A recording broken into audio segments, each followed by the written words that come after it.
एक देश एक चुनाव पर संयुक्त संसदीय समिति की पहली बैठक आज 2 विधेयकों पर विचार करेगी। जेपीसी एक देश एक चुनाव से संबंधित 2 विधेयकों पर विचार विमर्श करने के लिए गठित संयुक्त संसदीय समिति जेपीसी की पहली बैठक बुधवार को होगी।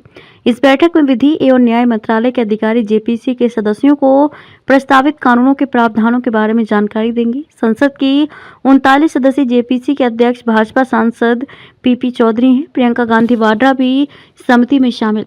इस समिति में कांग्रेस की प्रियंका गांधी वाड्रा, जदयू के संजय झा, शिवसेना के श्रीकांत शिंदे, आप के संजय सिंह और तृणमूल के कल्याण बनर्जी सहित सभी प्रमुख दलों के सदस्य शामिल हैं। लोकसभा चुनावों के साथ साथ सभी विधानसभाओं के चुनाव कराने के लिए एक देश एक चुनाव से संबंधित संविधान 129वां संशोधन विधेयक और इससे जुड़े एक अन्य विधेयक को केंद्र सरकार ने संसद के शीतकालीन सत्र में पेश किया था।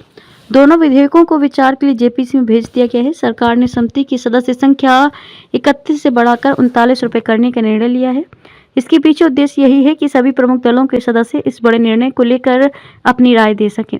संबित पात्रा सहित कई सांसद भी समिति के सदस्य पूर्व केंद्रीय मंत्री अनुराग ठाकुर, पुरुषोत्तम रूपाला और मनीष तिवारी तथा बांसुरी स्वराज और संबित पात्रा सहित कई सांसद भी समिति के सदस्य हैं। इस समिति में लोकसभा से 27 और राज्यसभा से 12 सदस्य हैं। लोकसभा और राज्यसभा में कानून मंत्री अर्जुन राम मेघवाल द्वारा प्रस्तुत प्रस्ताव के मुताबिक संयुक्त संसदीय समिति अगले संसदीय सत्र के अंतिम सप्ताह के पहले दिन अपनी रिपोर्ट देगी। आखिरी बार 1967 में देश में वन नेशन वन इलेक्शन के तत्कालीन फॉर्मेट के तहत चुनाव हुए। तब उत्तर प्रदेश, जिसे पहले यूनाइटेड प्रोविंस कहते थे, को छोड़कर पूरे देश में एक चरण में चुनाव हुए। यूपी में उस वक्त भी 4 चरण में चुनाव कराने पड़े थे। 1967 का इलेक्शन आज़ादी के बाद चौथा चुनाव था। तब 520 लोकसभा सीटों और 3563 विधानसभा सीटों के लिए वोट डाले गए थे। इस वक्त तक सत्ता में केवल कांग्रेस की सरकार थी, लेकिन जवाहरलाल नेहरू की मृत्यु के बाद न सिर्फ इंदिरा गांधी को सहयोगियों के विरोध से जूझना पड़ रहा था, बल्कि कांग्रेस के खिलाफ देश में भी विरोधी लहर चलने लगी थी।